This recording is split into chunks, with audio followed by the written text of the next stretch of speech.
Okay, well, we have the interpretation up, I believe, so we can get started, I think. Good afternoon, good morning, good evening to everybody. Thank you for joining us today for this webinar, which is the second in a series of webinar where we're focusing on private sector instruments. And today specifically, we'll be talking about guarantees.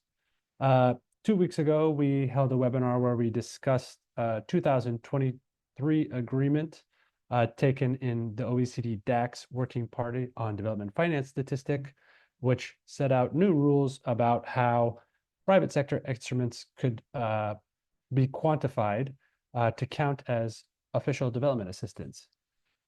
Today, we'll do a deep dive into one of those instruments, credit guarantees, and the way that aid is being used by national governments and their development finance institutions to use guarantees or to support guarantees. We have a nice panel today of experts on these topics. We have our very own Farwa Sial from Eurodad, who will present a report that we are launching today on guarantees.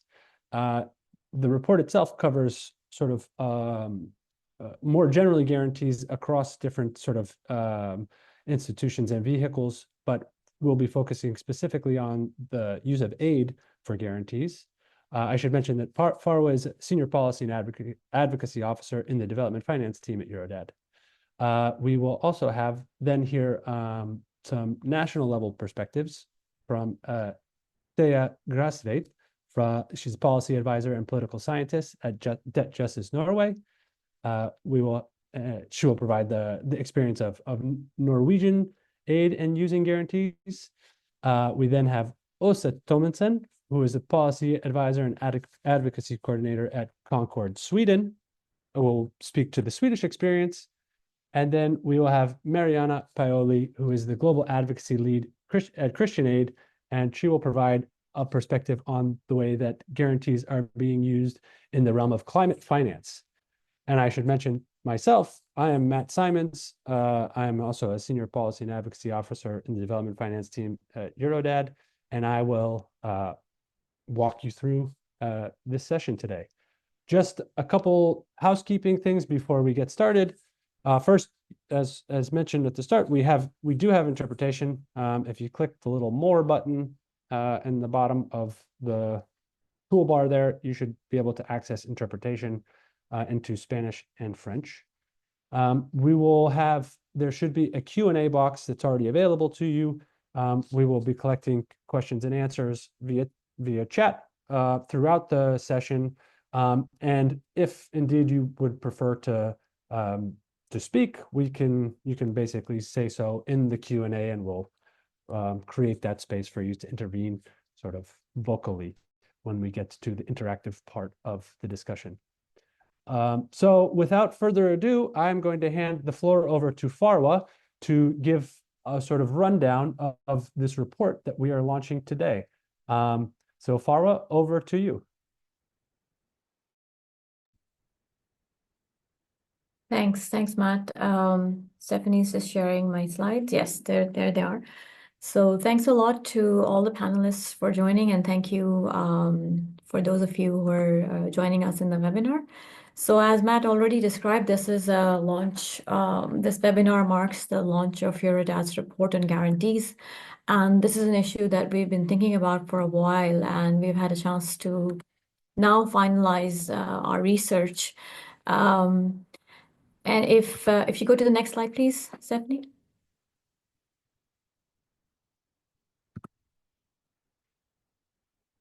Is this full screen, by the way? Thank you. Thanks. So far, I would say that the Eurodad report is an attempt to provide a comprehensive civil society analysis on guarantees in climate and development. And we think this is largely unexplored still at the moment. But I have to mention another report which was out earlier this year led by Recourse. and it's actually covering World Bank guarantees in climate, and I encourage you to read these two reports together. Let me just start by briefly mentioning what the report is covering, and then I will move to a very brief introduction to what guarantees are, some typologies, and the issue of aid and guarantees.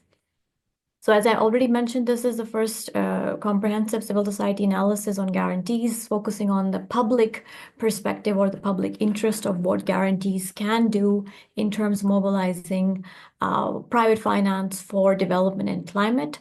The report is divided into 6 chapters. The first chapter provides an overview and introduction to what guarantees are. Chapter 2 is focusing on the recent rise in drivers of guarantees. Moving on to the overview of the guarantee landscape, focusing on stakeholders, typologies, aggregate financing trends, and some very niche issues such as aid, debt for nature swaps, and climate. Chapter 4 is covering examples of guaranteeing issuing organizations with the focus on World Bank's Multilateral Investment Guarantee Agency, MIGA, the EU's European Fund for Sustainable Development Plus, and Sweden's Swedish International Development Cooperation Agency, which is SIDA. And then we focus on the opportunities and risks of the guarantees, followed by a conclusion. Before I start, I think it's very important to mention what guarantees are, because they are usually a commercial instrument which they have been playing a role in development, and they can simply be described as legally binding agreements under which guarantors agree to pay part or the entire amount due on a loan, equity, or other instrument in the event of non-payment or a loss of value in the case of an investment. So in short, the underlying rationale for using guarantees is that they will attract private finance, they would lower the risk of private investors in projects such as infrastructure, which otherwise would not be attractive to investors. And they're also provided with the stated goal of lowering the costs of capital in sovereign borrowing. Now, there are different kinds of guarantees, and there's a whole set of instruments which are provided in conjunction with other instruments. But for the purposes of this report, we identified and we focus on 3 kinds of guarantees. The first is political risks. So where investments returns could suffer as a result of political change or instability. So a good example would be a situation of political instability, which may lead to expropriation of national assets by the national government from private sector companies. The second is commercial credit risk, where the borrower's inability to meet its financial obligation is due to non-performance. So this includes any kind of economic risk tied to fluctuation of the economic landscape and the situation where a business could default. And finally, there is currency risk, which can simply be defined as exchange rate risk. An example could be when importing or exporting from more than one currency, the investor can secure against risk that the zones do not move altogether. So basically, it's a hedging instrument. The next slide, please. Now, if you think about why there is suddenly this interest in guarantees, I think we can look at some examples, and these are very prominent ones, although there are other examples of guarantees being issued in lesser amounts. So the first very obvious example is the goal to triple MIGA's size from the World Bank, and the goal is to triple it to 20 billion by 2030. And this is in conjunction with the launch of World Bank's new one-stop guarantee platform. This is the name that's been given to the platform, which is housed at MIGA, bringing together experts from World Bank and the IFC. Another very recent example is the Asian Development Bank, which announced an increase in its climate finance by 7.2 billion. And this is through the US and Japan agreeing to underwrite risk of some existing loans. We also have the example of the Bridgetown Initiative, which is a proposal on climate and debt led by Mia Mottley from Barbados. And this Bridgetown initiative also includes a proposal for the IMF and multilateral development banks to offer up to 100 billion a year in currency risk guarantees, which are intended to drive private investment in projects focusing on green energy transitions. We also have the EU's developmental mandate, which is delivered through the European Fund for Sustainable Development. And between 2017 and 2021, 16 guarantees worth approximately 1.75 billion were issued. And under the new EFSD Plus, there are also a variety of risk-sharing instruments offering up to 40 billion. So there is sort of a concerted rise in guarantees happening from different institutions. However, given all the interest, it's also important to note that at the moment, the aggregate amounts are not very high. So according to OECD estimates in 2020, the total amount of private finance mobilized was 51.3 billion. Of this, guarantees were accounting for only 20%. And this, of course, was followed by investment in companies and project finance. So in short, at the moment, the guarantees and aggregate amounts are not very significant. However, if you think about, sorry, the last slide, please.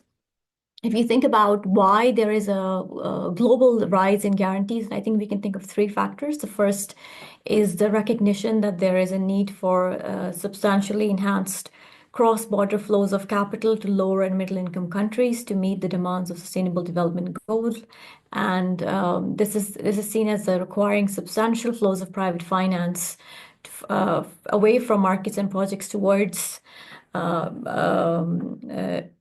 developing countries. The second is this evidence of a policy-driven overshadowing of large volumes of yield-hungry private capital that is believed can be transformed through suitable interventions into capital, especially for social public goods.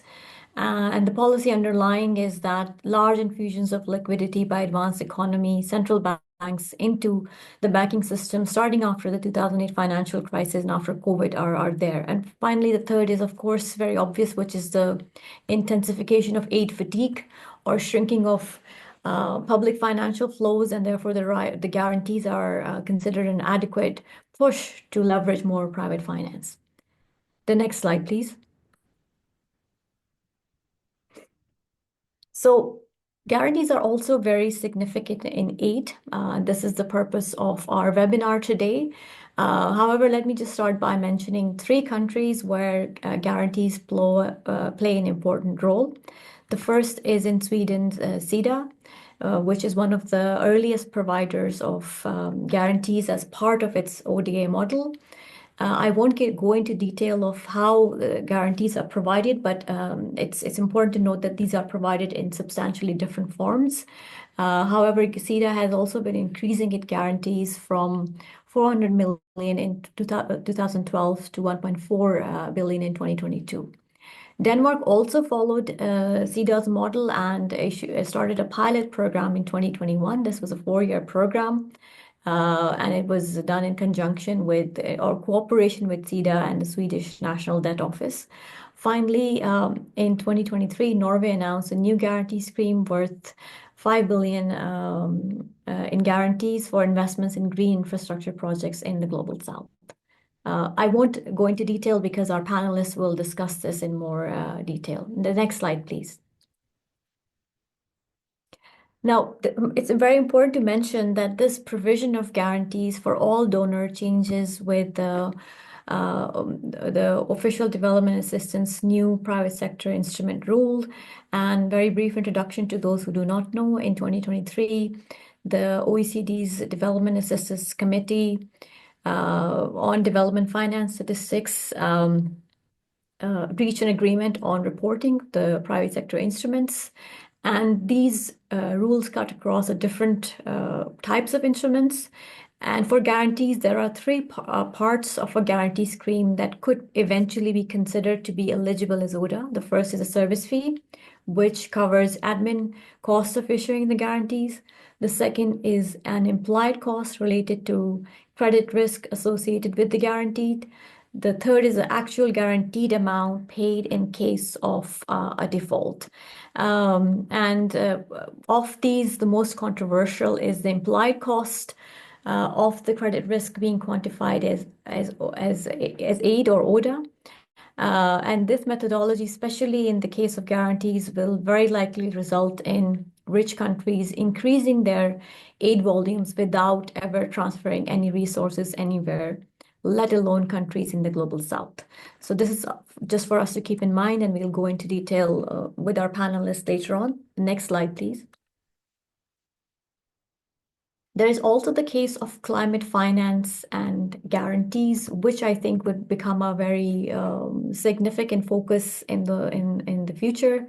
And as you know, under the new collective quantified goals, which is part of the Paris Agreement, which is a commitment for developed countries to provide global south countries with an amount of aid, and we know the 2024 figure was up to 100 billion, and we will hear more from Mariana on the new NCQG debates and the limitations and the successes of it now. But if you think about that goal and how private finance was mobilized, it was very short.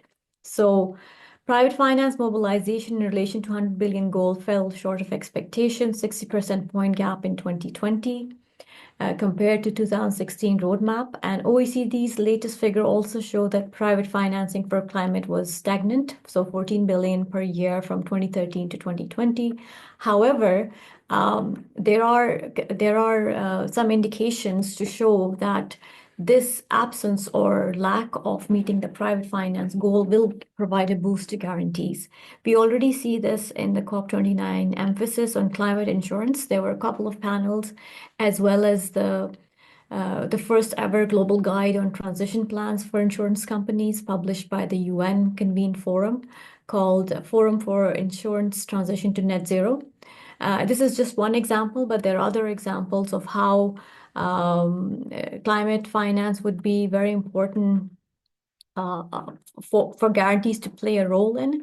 But as you see on the figure on the right, the climate finance flow of the MDBs until 2022 has been not very high, only 3% actually in 2022 out of all the other instruments. So just like the aggregate figures in climate finance, providers vary, the amount is not very high, but this is set to increase with all the activities that we see at the moment. The next slide, please.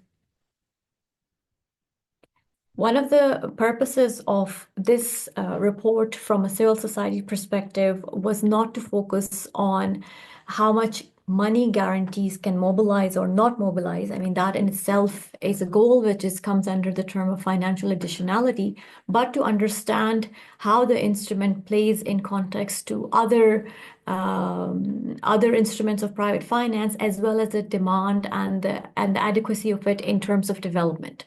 So we have 5 risks of guarantees in the report, and with relation to aid and climate finance, I've just put these here because to start our conversation here.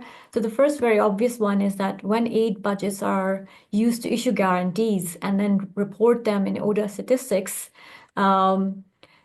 the aid volume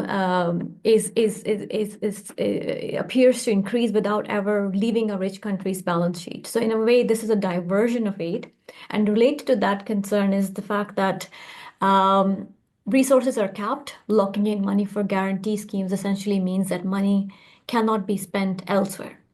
In climate, there are very similar concerns. The first is that using guarantees to mobilize private finance for climate action actually contradicts the demands for grant-based climate finance from countries in the global north. And additionally, sectors and countries that tend to dominate guarantee allocation form another area of risk. So the use of guarantees may be naturally inclined towards supporting large profit-oriented infrastructure investments in renewable energy. This is really the point of guarantees, to eliminate risk in very high-scale projects, which means that there is less money available for other equally important climate aspects. The next slide, please. So I'm going to conclude with this because actually what the report was trying to do was provide a preliminary overview. There are many, many issues which need research, which need analysis from civil society, from academics. And they range from actually understanding the landscape of guarantees, raising the question of what development, additionality, and guarantees means. Because, as I said, it's not about private finance reaching a certain goal, it's about developmental impact. And the metrics and the frameworks for that are not very comprehensive or even harmonized. There is also the issue of transparency, so detailed statistical reporting in all reporting authorities from World Bank to EU's European Fund for Sustainable Development. It's not adequate, and we're not sure what actually is being reported in guarantees and how to deliver. And finally, there is a lot of future research that needs to be done for CSOs, for also in academia, to understand how guarantees will eventually deliver, given that there is less public finance, there is, let's say, a real strong concerted push for private finance. But if everybody's issuing guarantees, what does that mean for the global development and climate landscape? I'll just stop here. Thank you so much, Farwa, for basically for summarizing a very complicated complicated topic and report. I think that discussion slide is really interesting. I think one of the things that we're at least positive about in terms of the new rules on PSIs is that there will be more transparency around these vehicles. And so now we'll be able to understand perhaps a little bit better which donors are allocating how much finance, how much ODA, or how much they're counting as ODA to which instruments. So that's, I think, possibly one of the silver linings with this rules is that now we'll ideally be able to see exactly how much ODA is being counted through the use of guarantees. So now we will turn to Thea, who will give us a little bit of a reflection and sort of understanding of the experience in Norway. I would just say one other thing was interesting to note was you posted three governments or let's say three countries that seem to be gravitating or at the forefront of the use of guarantees. There are three governments or countries that actually have been meeting their 0.7 commitment, which I actually have, which is a strange reflection that I just put out there. But besides that, maybe I'll turn over to you now, Thea, to give us give us some insight into the Norwegian use of guarantees. Over to you. Thank you so much, Matthew. Well, the Norwegian guarantee scheme that I'm going to talk about is sort of still a little bit on the drafting stage or becoming operational, but Åsa will talk about the Swedish SIDA model later, which is, I would argue, probably more functional than the Norwegian setup. So then also can talk about how this can actually work a little bit better. So of course, it's a very complicated and complex topic, and I'm not going to go into every detail because that would take too much time. So just to give you sort of an overview. Well, Norway has traditionally been providing grant-based ODA primarily. They've been sort of keeping out of the whole guarantee, mobilizing private finance reporting as ODA space. But then last year or the year before, we saw sort of the first sign that they were looking at going into reporting more of guarantees and mobilized private capital towards the climate financing goals. And then now we're expecting also towards ODA reporting. So this sort of started with Norway pledging to double their climate financing 2-3 years ago. And then up until then, Norway had reported only grant-based climate financing and grant equivalent.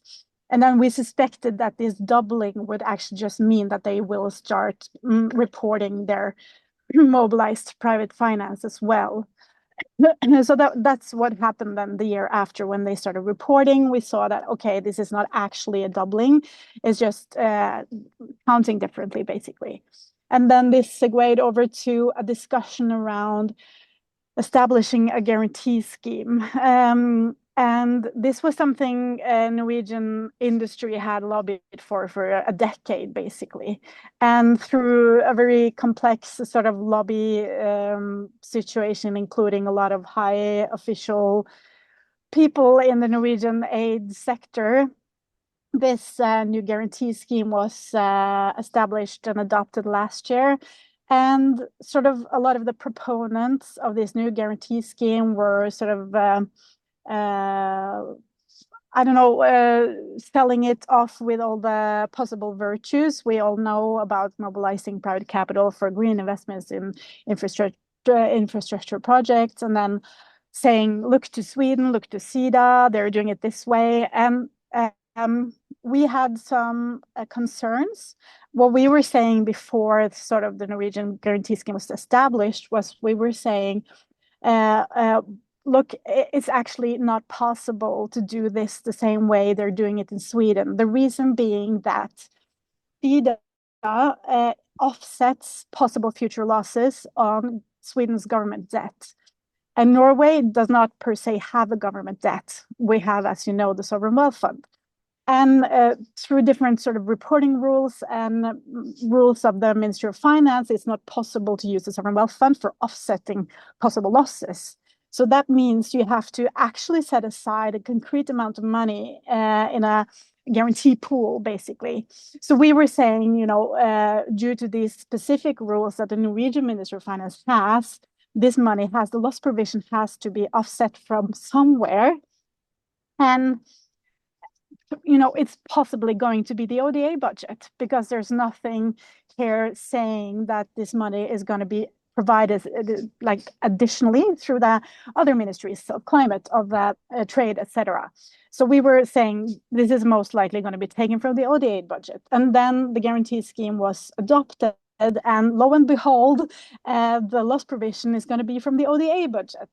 And then, of course, everyone who was initially very positive was then very not so positive. But anyways, now it's too late. It's established, and this is how it's going to be. So we're going to take, it's starting off with a 5 billion Norwegian kroner guarantee frame, and then they have to offset a percentage of this 5 billion directly from the ODA budget, which is then going to be put in a loss provision pool and is not going to grant-based projects as it would otherwise be. And then there have been stated ambitions for scaling this up. As you know, like SIDA started with 5 billion Swedish kroners, is now up to 15 billion Swedish kroners, going to 20. And Norway has all along said, like, look to Sweden, we want to do the same as SIDA. So presumably there could be sort of aiming for 20 billion guarantee frame increase. Some have even said, you know, like the 50 billion guarantee frame should be our ambition. Interestingly, the entirety of the Norwegian ODA budget is 50 billion Norwegian kroners. So, you know, the PSI reporting rules through the OECD DAC is still sort of to be hashed out concretely, but we know that a significant amount of this guarantee amounts we will be able to report it as official development assistance. So as sort of Farwa's report has stated, you know, there's definitely a real risk of inflating ODA budget. We're definitely diverting grant money from other projects into guarantee pooling. And also the Norwegian state budget stated that if any, you know, future loss will exceed the loss provision, this will also be taken from the ODA budget.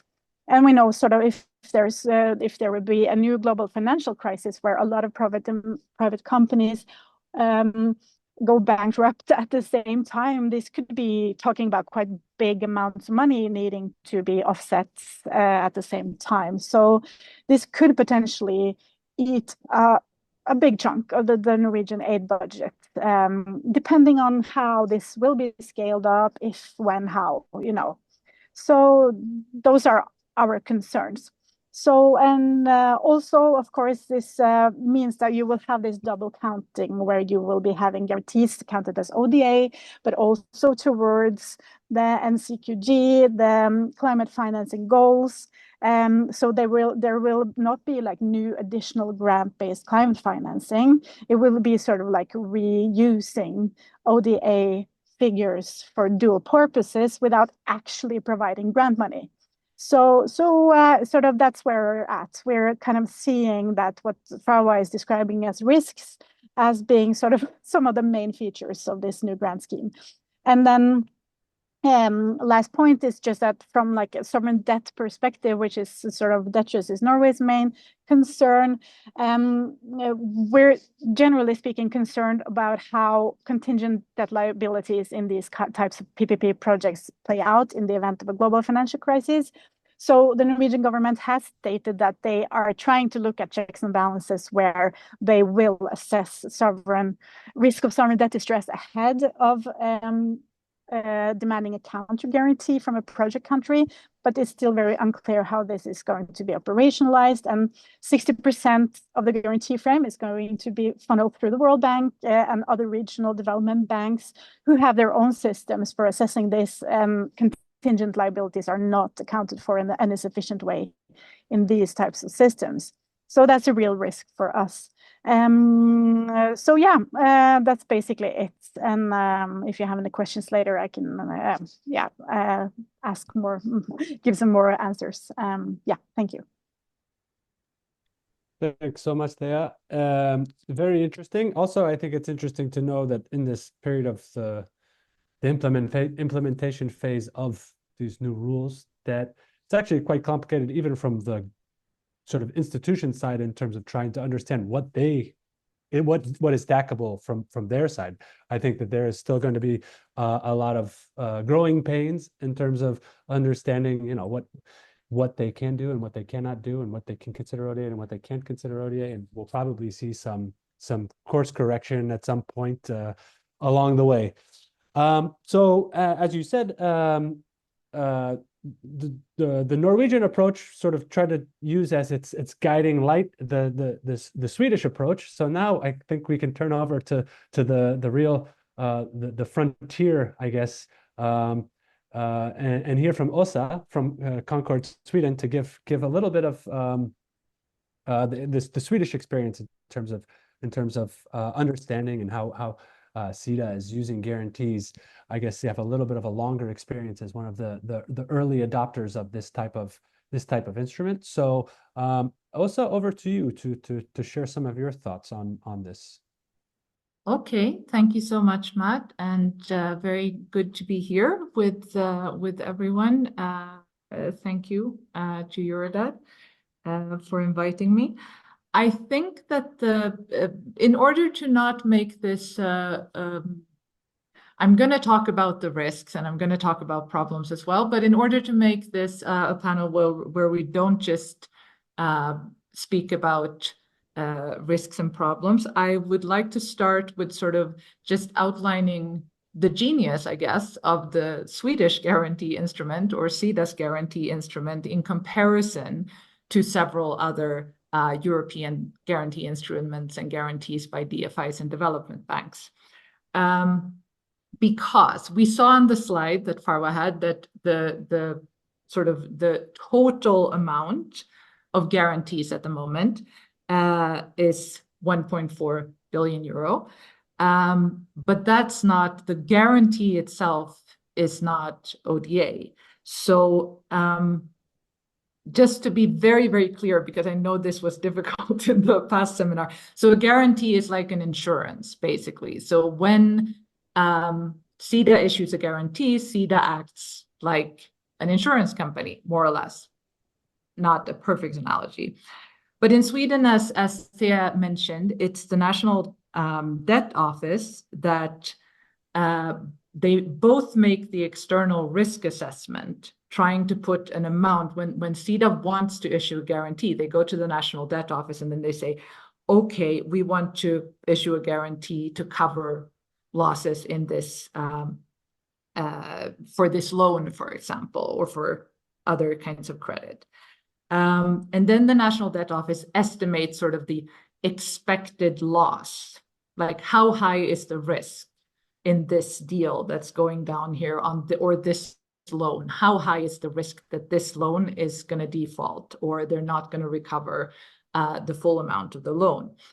So that expected loss is basically the same. So based on that expected loss, how high it is, how risky it is, then SIDA charges a fee or a premium, as it's often referred to the bank or an organization or an institution in a partner country which wants to take out this guarantee. So they want to give out a loan, for example, but they are unsure of like, okay, is this going to work? And then SIDA comes in and says, oh yeah, but we can cover some of the losses. So then it's the credit risk immediately turns out better. And this expected loss, that or the fee that the guarantee taker pays, that's deposited in what's called the state guarantees service account.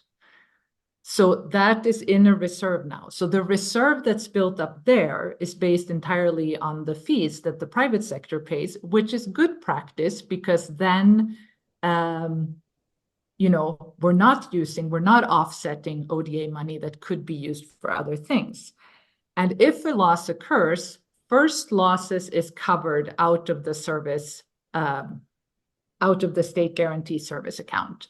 Then SIDA never touches any of the ODA budget in case of losses. So if the losses exceed what's in this account, then the Swedish government steps in and pays the rest of the losses. So it's offset, as Thea said, from the Swedish national debt. And I think that that is one of the parts that we have actually really celebrated as Concord Sweden, because when we look at other types of funds that's put aside from the ODA budget, it's just not, very, very few guarantee schemes have a development impact that would in any way justify taking euro for euro that money out of the development budget. It's just not very effective. You would have to be incredibly good and incredibly development oriented and basically have a target group and sectors that you know, reach extremely poor people in innovative ways that nobody has before. And there's just not that many deals going down of that kind, sadly. So what I wanted to say, so you're wondering, okay, so losses, so is that then paid for by ODA? No, as I said, that's paid for either by the reserve account or that's the private money or the state money. The only part of the Swedish guarantee instrument that's actually ODA in any part of the process is if SIDA can either convince or if, you know, like a bank wants to give loans in a very fragile state, for example, or a very like a very least developed countries or something like that, SIDA can say, okay, you know, this for us, just getting this finance into this market or working with market development here or giving loans to this particular group or sector, that is actually in line with the Swedish development cooperation targets. So then they will subsidize the premium itself. So when the fee is paid, they'll say, oh, you just have to pay this proportion of the fee. And then SIDA will put the other part, and both parts will be paid into the state guarantee service account. And I think, I mean, if these were the rules for guarantees and the DAC rules did not have any allowance for covering losses, then I would be all for. Because if we see the amount that is in the guarantee instrument, they had 1.4 billion euro last year in the guarantee commitments. In total, from all the past years, because it's grown very slowly and developed, and I think that's also a recommendation, because anything having to do with finance If you let it sit, it grows by itself. So that would be a way for Norway to reduce the damage done to the ODA budget, to really increase very, very gradually so that they can actually cover losses from the private piece to the extent possible and from the subsidies. But anyway, what I wanted to say is the total estimated mobilized finance is a little more than like 2.5 times the guarantee commitments.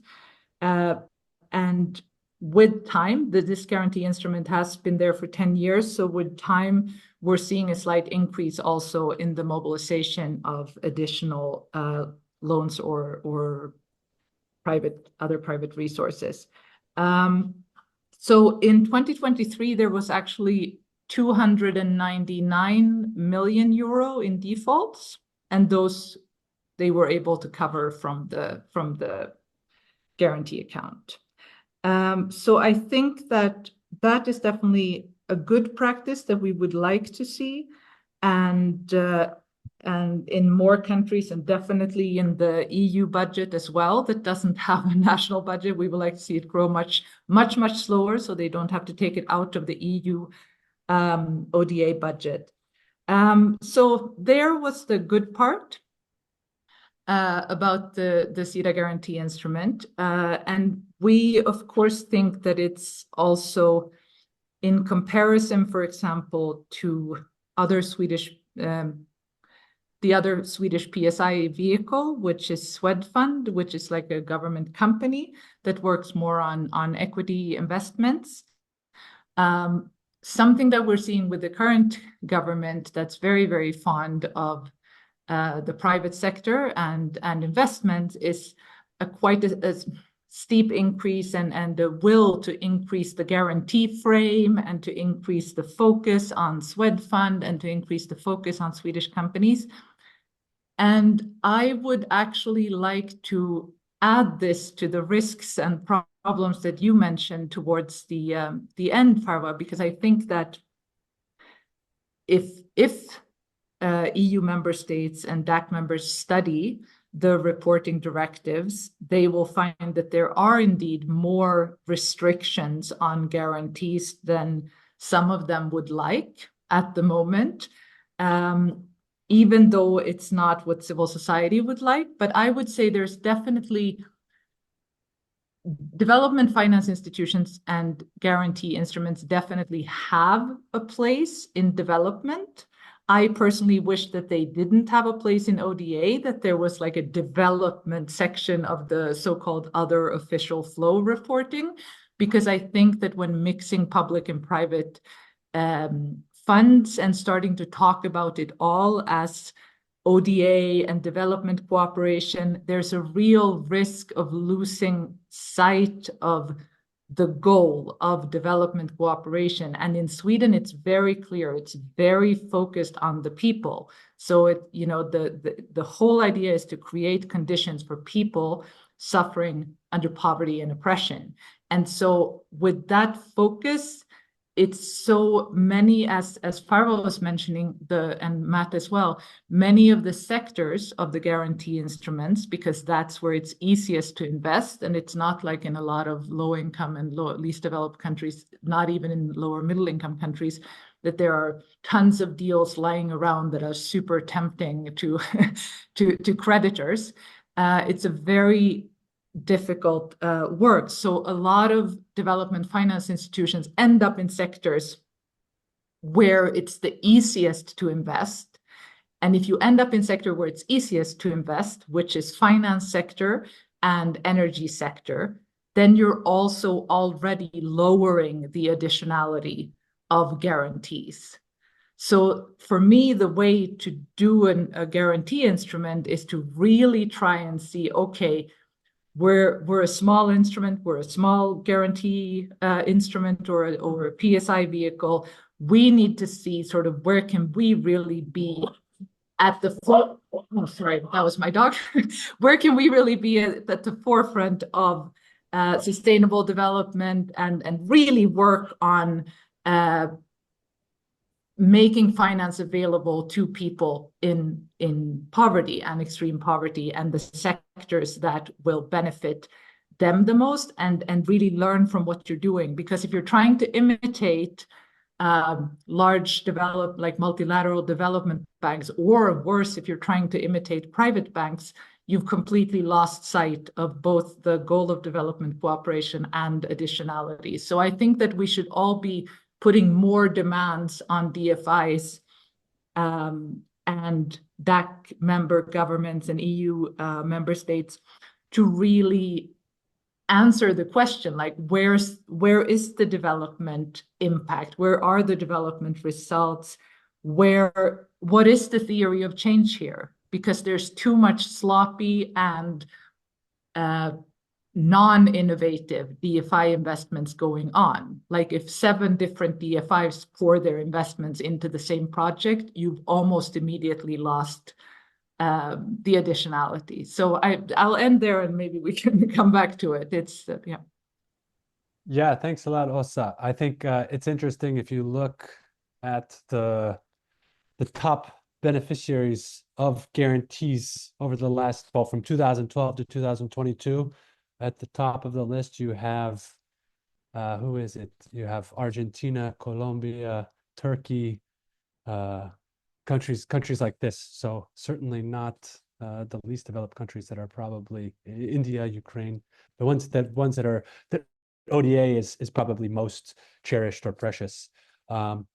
I wonder, it's interesting to hear your reflection on SIDA somewhat positively, I suppose. I wonder if you think that, and maybe this is for the discussion, but if you think that the guardrails are there at the national level, that now with the new rules that SIDA will continue to sort of approach guarantees in the same way, or now that these rules sort of open up the door for them to sort of officially report the losses as ODA, if that will sort of trigger in some sort of opportunistic politician's mind to say, oh, maybe we should start actually changing this, or if the legislation is there to prevent that.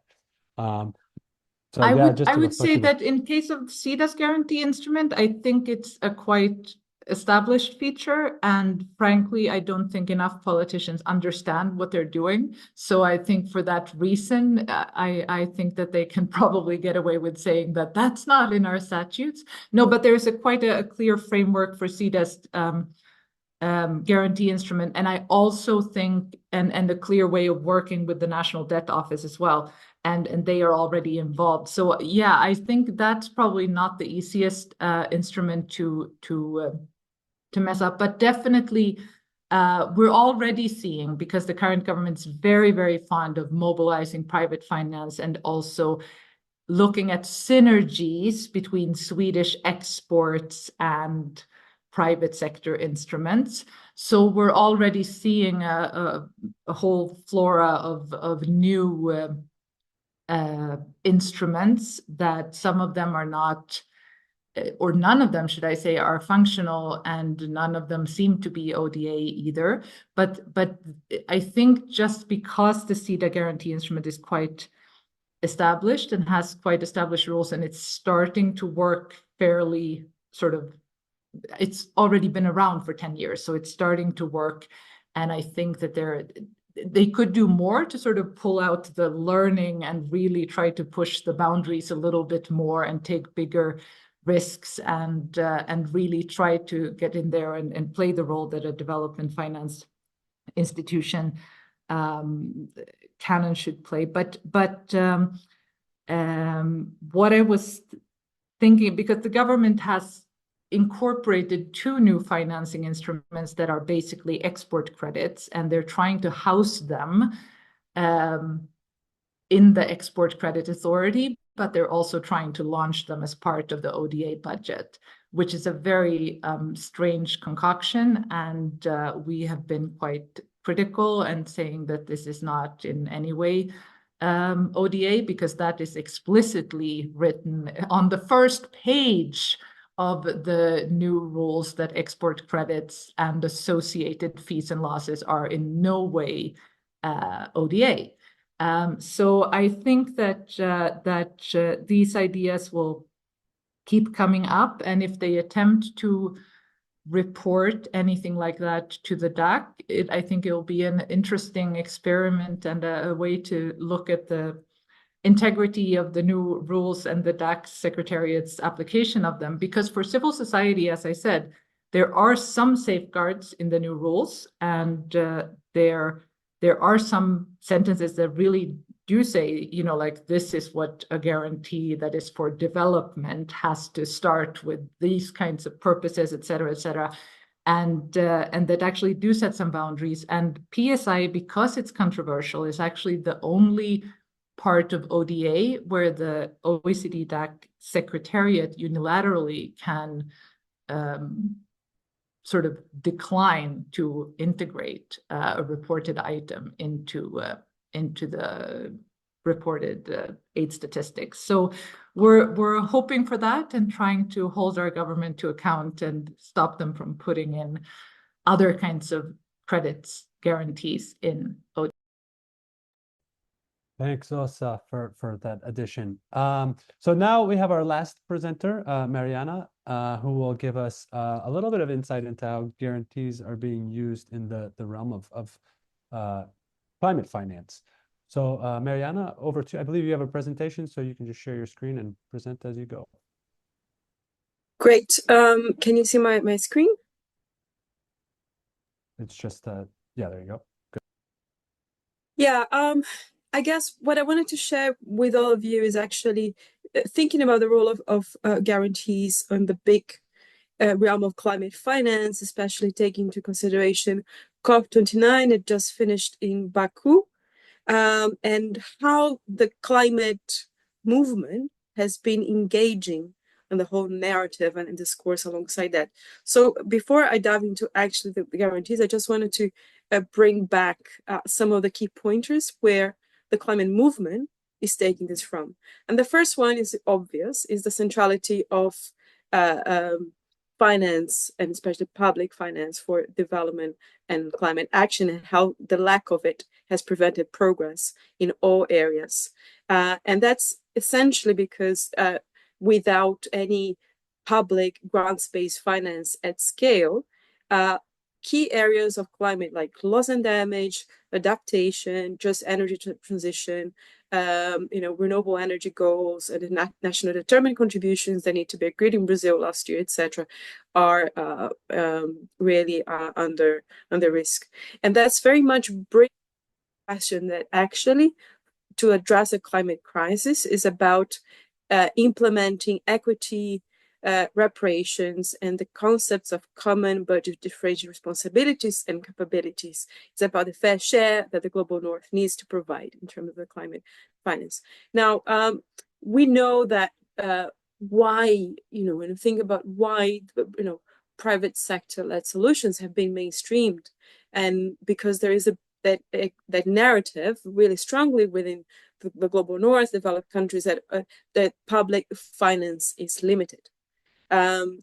We know that, in terms of needs, estimates, we are about, maybe reaching by needing 5.8, 5.9 trillion by 2030 in climate finance. But when we look where and what kind of activities public funding is used, there's a lot that could be shifted. For example, actually, OECD DAC countries spend 0.33% on climate-related activities, while NATO countries spend 2.64% in military spending. Fossil fuel subsidies consume about $7 trillion a year, and we know that there is yet a number of innovative sources of finance through taxation, making polluters pay, taxing the rich, progressive taxes, levy on aviation and shipping, etc., that could really help on this sense. So what we're countering is that kind of like the narrative that there's not enough public funding. The whole private finance and private sector approaches have been really mainstreamed, almost as a way to bring back reclaim the role of multilateral development banks in the whole climate and development space. And it is also opening up to other kind of like false solutions, like, carbon offsets, debt swaps, insurance, etc. So just in terms of the context, what was discussed in Baku was what is the new figure that will replace the 100 billion US dollars that was agreed in Copenhagen in 2009, and why that climate finance goal didn't work. Not just because it was completely inadequate, it was politically set, but because it was mainly delivered through loans, not grants, including commercial loans. It was largely skewed towards mitigation and a lot less to adaptation. And you had, even the amount of finance in terms of grants, 92% was not new and additional. It was actually taken from ODA. So when we see how they was dispersed, not only it wasn't really like channeled through UN like funds, like the Green Climate Fund, the Adaptation Fund, etc. So all the lessons there were kind of ignored, because what the civil society was envisaging to do about this new collective quantified goal is actually how should we actually be all about bringing new, additional, predictable, needs-based finance, as grants and highly concessional grants and grants equivalent, etc., to be part of the goal, at least 1 trillion. So, and actually covering all areas of climate, including loss and damage. How can we actually increase the transparency and accountability of that goal, including having a definition, because until today we don't have even a clear definition of what counts as climate finance, or at least an exclusion list as a minimum. And considering the fact that needs and priorities really shift over time, the need to have time frames to review that. But the politics of that have been really skewed towards opening up the contributor space on who contributes to that target, and the multi-layer approach, which is essentially having a kind of a core amount, but like a mobilization target and an investment target as a new part of a conversation, which distracts from the responsibility of the global north to deliver, and shift the burden to private sector and these kinds of solutions. So why what we've seen in Baku on the outcomes of this new collective quantified goal were a total failure, were like as a betrayal, as the chair of the least development countries have mentioned. First, because what they agreed was a 300 billion target of mobilized funding by 2035. And by mobilized, it doesn't really differentiate what is public money provided in the form of grants or grants equivalent to what is public money that will be used to actually do some leveraging with private sector funding. And actually, this 300 billion doesn't need to be met until 2035. So essentially, and it also includes all the finance through MDBs.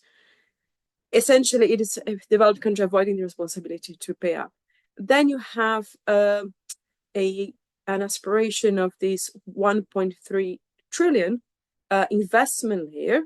There was no structure, no accountability, which is linked to a separate conversation in the UN climate process, which is the Sharm el-Sheikh dialogue on Article 2.1c of the Paris Agreement, which is how can we align financial flows with the 1.5 target. And within that, you can look at the whole agenda of a global architecture reform within the realm of the climate provisions. So again, I think the critical thing was like no separation between what is provision and what is mobilization, no obligation for developed countries to provide, and actually now everyone is responsible. So including like developing countries pay, no sub goals for the different areas of climate, and no reference to polluters pay. So I guess going to how then the NCQGs is looking at debt public and private approaches in IFRS reform. We know that private finance is quite problematic. It is insufficient and limited for mitigation. It often neglects adaptation, and it's completely inadequate for loss and damage. And that's essentially because these are areas that are not profitable. You can't really find bankable projects in dealing with needs and risks, especially for those most marginalized communities. So what we have seen is actually a shift of narrative that was consolidated in this new goal, that actually it will be profits, because it's now about mobilizing private sector and looking at the investment layer. So doing the mobilization of profits and instead of needs of the developing countries. And that's very much what economist Daniela Gabor called the Wall Street climate consensus, which were actually going to strengthen all the mechanisms of leveraging, de-risking, and using more guarantees to address different kinds of needs, instead of that new additional at scale public grants finance.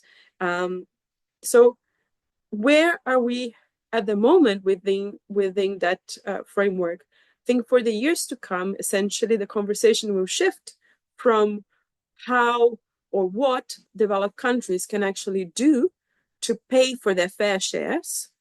Instead is, how can we be creative to increase private sector investment in the developing countries?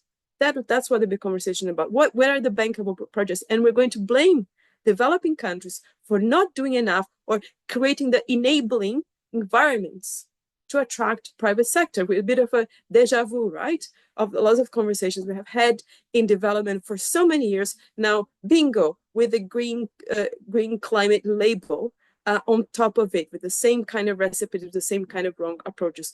Just for you to have an idea, at the moment, looking at that 300 billion figure, essentially what we're talking about would be approximately 175 billion of what it is today. Thinking that Africa is paying this year about 163 billion on that servicing, you see where we're getting. So essentially, this is nothing. So what can we do next? I think we really need to continue finding ways to demystify why private sector first approaches are not working to deal with the climate crisis. Why a number of public and private partnerships, all the leveraging instruments, and this massive use of guarantees just to secure private sector at all costs might not be working, and why it's wrong putting profits before needs. There is, I think, moving ahead, the big question on this road to Belém, what's the 1.3 trillion strategy will look like, and especially linking the conversation of the national determined contributions, which is the key theme for the COP30 in Belém, and is really key to continue challenging the role of MDBs in climate finance, especially the whole bigger and better narrative, which unfortunately has been mainstreamed. So overall, just wanted to share a bit how we're really trying as much as we can to show how all those approaches are not working, and trying one way or another to reclaim the role of public finance for climate and development. Thank you. Thanks very much, Mariana. One thing to consider also, I mean, one of the tricky things that we've seen come up in the new rules is this notion of additionality and needing to demonstrate additionality in finance, as opposed to the original concept for ODA of concessional resources, or that it's concessional by nature. And so this is one thing that we need to pay a lot of scrutiny to. And in the context of climate finance, I think it's even more complicated, because that division between ODA and climate finance is very, very blurred. And so now adding another layer of using these instruments that aren't actually even concessional by nature makes it even more complicated. And the risk of double counting that Thea has mentioned, I think, is even higher. So we have now about 20 minutes for some Q&A. There's already some questions in the box. I'll go ahead and just read them off and say whoever would like to respond to them, please go right ahead. I have one from Ed Wickstead from CGD. He says, in parts of the MDB reform agenda, particularly encouraging them to take on more risk, if parts of the MDB reform agenda, particularly encouraging them to take on more risk, are adopted, how might change the potential effectiveness, efficiency of guarantees of MDB loan portfolios? And then a question to other speakers, although thank you very much, Åsa, for your great presentation. Is there any other country apart from Norway, which unfortunately have a national debt, which is considering the same kind of model as the SIDA guarantees? I would say maybe Farwa or others would want to answer that. And then in the meantime, I think colleagues, please continue to provide some feedback. One question that I have possibly is let's say if we acquiesce and say, that these are here to stay, the guarantees are here to stay, and I would pick up on something that Åsa has said. How do we ensure that they are actually being used in places that aren't the lowest risk profiles? That's where they gravitate to now. Where I would say, looking at sort of SIDA's promotional material, you would think on a surface level that they've sort of tried to identify projects in how they're using these guarantee schemes that that do seek to they would be I guess on surface level where you would hope that they would be, the types of projects that they sort of say, oh, this is what our guarantee schemes have helped to do. On the surface level, you say, okay, that's not too bad. But how do you kind of encourage that? We've heard about targets often. Is it about setting, if you're going to use PSI, if you're going to use guarantee, that some portion of it has to go to LDCs? What are some of the ideas there in terms of making sure that, if if these are going to be here, what can we do to actually at least try to make them useful or demonstrate development impact, I suppose. But so with those, maybe I'll turn over, if anybody wants to jump in first, you can go right ahead. I see Åsa moving. Oh, okay, there, go right ahead. Sorry. Go ahead, Thea, first. Yeah. Okay. Sorry. No, just a small comment to what you were saying last, Matthew, that one of the features of the Norwegian guarantee scheme is that they're going to reserve sort of 30% of their guarantee frame for their own types of projects that are supposed to be sort of focused on low-income countries. So I'm guessing that's going to be the percentage of the guarantee frame, and that's a way to do it, sort of to say, like, we have a stated percentage, it's going to be this, if it's low-income country, if it's LDCs.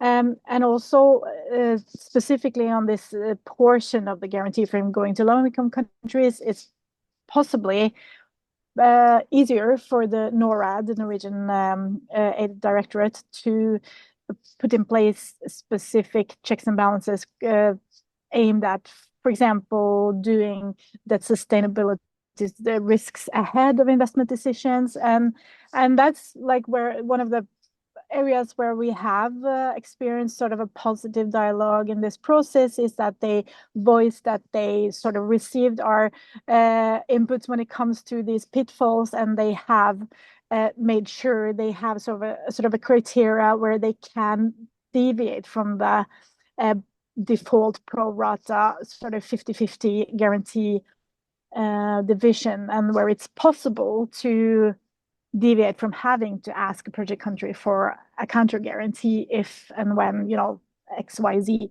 So it's possible to just have some really stated specific frames to aim this money at not the typical middle income country recipients.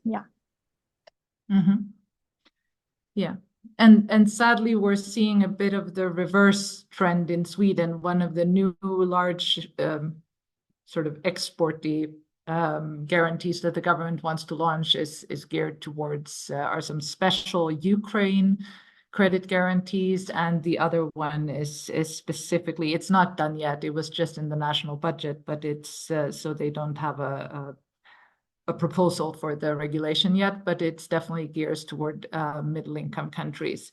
So it's the reverse of what we should be seeing.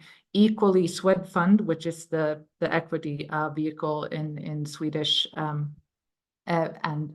loans in Swedish development finance, they, in their regulation or instruction from the Swedish state, because they're a government company, there used to be a limit on all their investments, that it had to be geared towards low-income countries and fragile states, which is where no finance basically is coming in. Sadly, the current government has also revoked that part of the instruction, and also increased the climate finance guarantees, because there was an exception under climate finance to invest in middle-income countries, since there are some large middle-income countries that are big emitters. Yeah, but I wanted to comment, so what we should be doing, I think that DFIs should not try to be, just as CSOs who are working in another sector, like the health sector or something, should not try to be the UN. DFIs should not try to be the World Bank, if you understand what I mean. There's a difference of scale. There's a difference of sort of credit worthiness. There should be a difference of risk. And if you talk to investors in the private sector, we did a roundtable a while back, with a few of our members, led by ACT Church of Sweden, who also, by the way, has some, one of the members of Concord Sweden, who has done some excellent work on guarantees a couple of years back.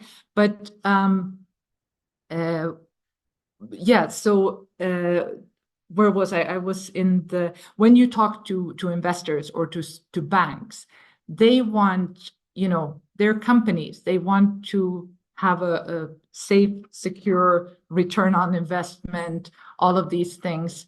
And so you have to really, like, for me, it's better if the World Bank, of course, after debt sustainability and all of these things that has to happen with the World Bank reform, but it's better if the World Bank does things like their green bonds and do like that big bank, slow, regular ticking, and doing sort of very low interest or no interest development investments with money that they loan from the private sector at a low interest.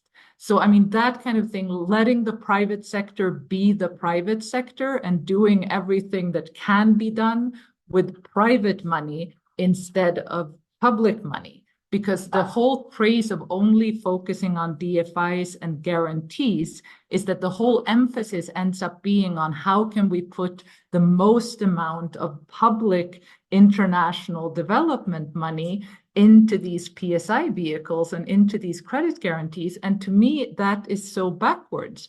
If it can be done with private money, it should be done with private money. So if anything, we should be looking at what kind of infrastructure investments is being done exclusively with international public grants today that should absolutely not be done with grants. Those grants should go to people, to human development, to democracy, human rights, climate adaptation in communities, etc.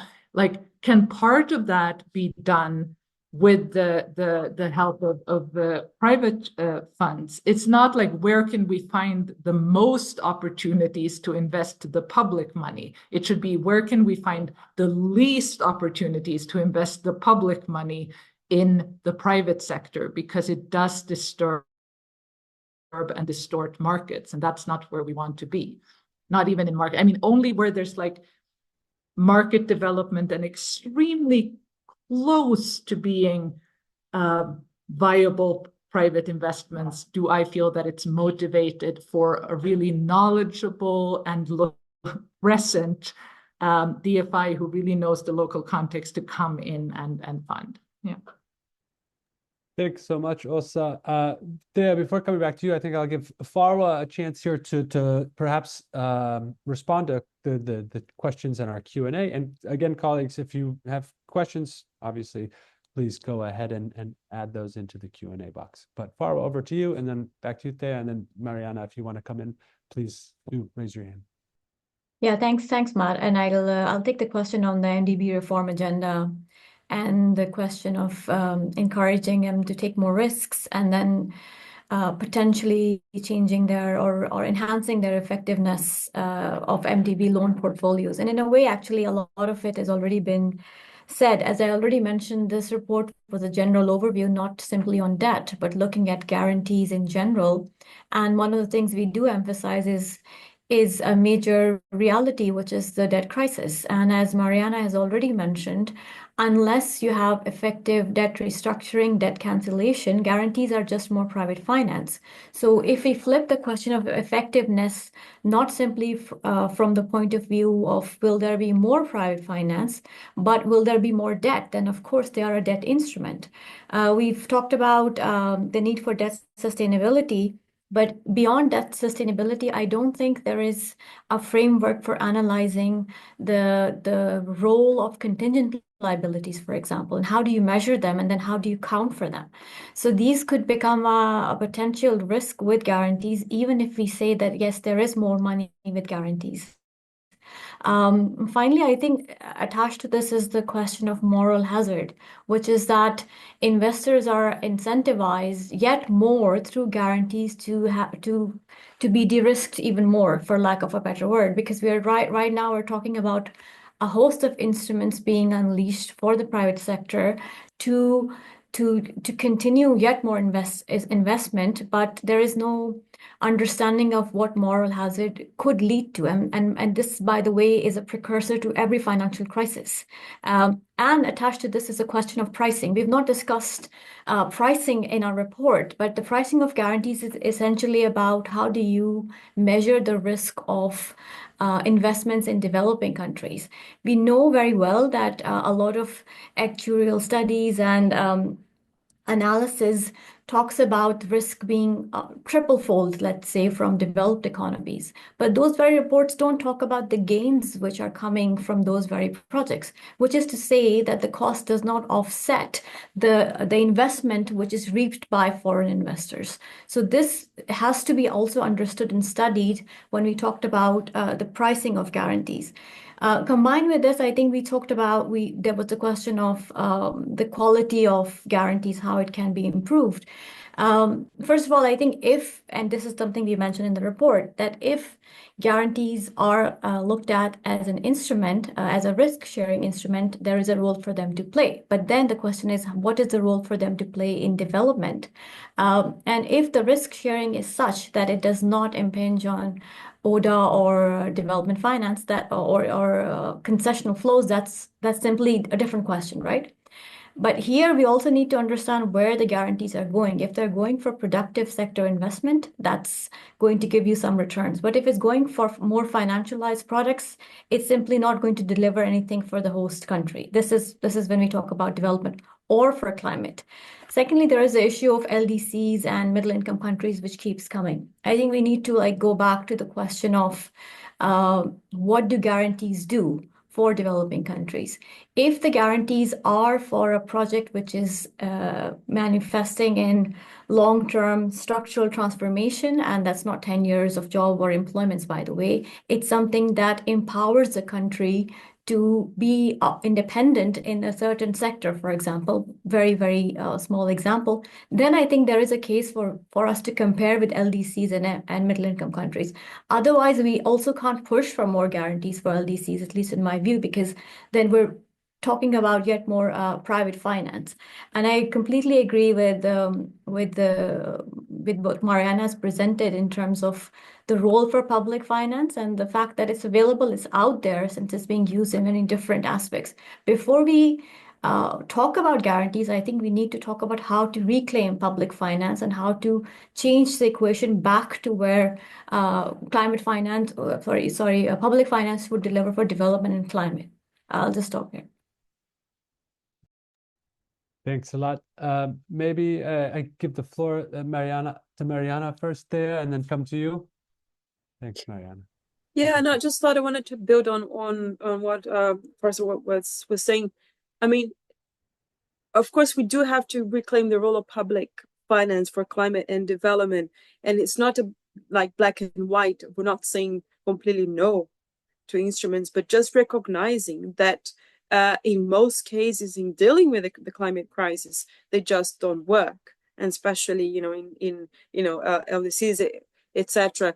Of course, there are some types of climate activities, and especially looking at energy, for example, like the solar and wind and etc., where actually there is a role of some type of enterprise, especially in the middle income countries, etc.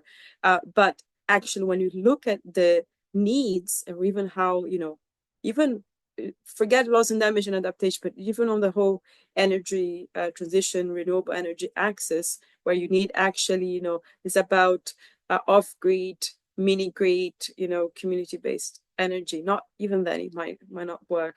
So it's just to say, yeah, there is a role, but it's a recognition that it has to play a very, very small part of the solution. And again, what we need is that public grants-based finance at scale.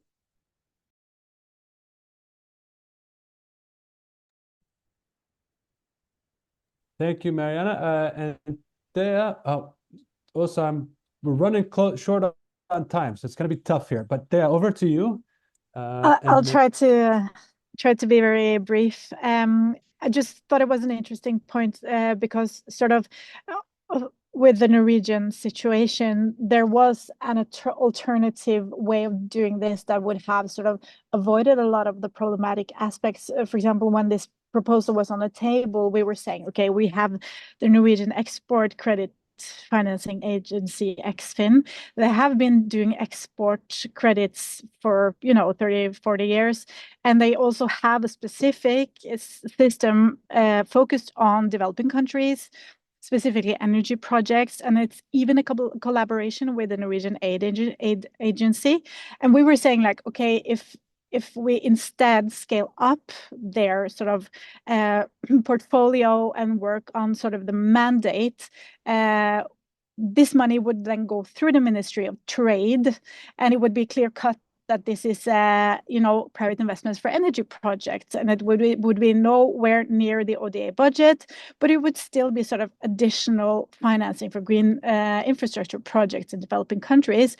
And possible to sort of count it as climate financing, but not the grant-based one, and certainly not the ODA budget. But the reason why this was not the preferred option, as we were told, was that the Eksfin is too risk-averse. And to us, what that translates into is that they have a really good system for assessing sovereign debt distress risk, and they do not enter into projects with countries in risk of debt distress, which is, there's a carte blanche for doing that now. So yeah, Åsa, over to you. Yeah, Åsa, 30 seconds, Yes. and then I'm going to close this out. A super short comment on what Mariana said on climate finance. For me, if you look at the goal of climate finance, which is arguably to contribute to the implementation, to the goal of the climate convention, guarantees in developing countries have no place in climate finance at all. For me, because in developing countries, what we could aim for is low emissions economic development, low emissions market development. There is no way that you, with mitigation efforts in developing countries, with the exception of China, but there's nobody rushing to finance there, there is no way that you are going to contribute at any scale to the implementation of the Paris Agreement or the Climate Convention. So that should just be, that whole idea should just be like, no, go reform your own pension funds, go reform your own regulations in all the big multilateral development banks, etc. Go reform your own government companies, go reform your legislation for sustainable business. That is a much better way to go. Thank you, Åsa. And Gunnar, just to come back to you, I think, well, this is sort of new terrain, right? So we know that SIDA has been sort of at the forefront of it. We do know that there are other DFIs that are using guarantee schemes. I think Proparco is one, BII, and then obviously as the survey of the report looked at, well, Norway, Denmark, and Sweden. So I'm not sure that it's an instrument that's universally used by all donors or all DFIs, but I think we will get some more clarity on this as now we start to have more transparency around these instruments. I think that, like I said at the outset, this is one of the, let's say, silver linings of the PSI agreement, having access to this type of data. I don't know that I think it's down to the sort of, the national level and basically the organizations that operate at national level to really investigate into the types of schemes that the DFIs and the specifics of how they're doing their guarantee schemes, to provide that level of, that detail to understand, well, is this similar to SIDA's, or is it different? Or, I mean, how do they approach this? But perhaps it's something to keep in the, in consideration for future sort of research on this, for future evidence gathering on this, just to see, if indeed SIDA's model ends up being the sort of the standard. I'm sure in the peer reviews, the peer review process starts to incorporate these types of instruments, we'll start to get some more evidence on this as well. But yeah, I think for now there's only a handful of DFIs that are really pursuing PSI through guarantees. So yeah, I hope that gives at least some insight into your question. And with that, we are at our 90 minutes. So I would just like to say thank you very much again to all the panelists for joining us. Thank you to all of the attendees and participants who joined. Thank you to our interpreters that were able to provide the interpretation. Thank you to the Eurodad comms team who provided all the backend support, and Stephanie who provided all the backend support. We will be sending out the presentations and all of the sort of background material that's sort of written down somewhere to everybody. And we look forward to continuing these conversations with you in the future. And also, of course, look out for the report, which should be online, I think maybe now or anytime now. So thank you very much again, and have a great morning, afternoon, evening to everyone. Bye.